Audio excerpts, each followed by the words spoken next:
Assalamualaikum, saya Takif. Saya Aini. Sekarang ni kami berada di Dewan Asiana Grand Hall Selayang. So, servis daripada Asiana setakat ni, Alhamdulillah semuanya memang tip-top. Memang A to Z memang 100% Asiana handle and sangat-sangat perfect lah. So we all tak ada nak buat apa-apa pun sangat. So memang best lah. Okay, makanan dekat sini memang sedap. Memang saya rasa daging dia memang sedap and dengan air masak merah dia. And memang saya rasa kalau untuk rating saya akan bagi untuk makanan 9/10 lah.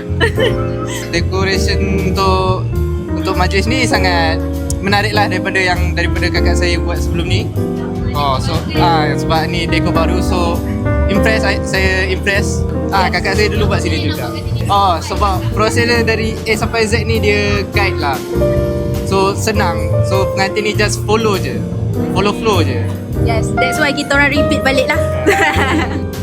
Overall is saya bagi 95/10. 95/10.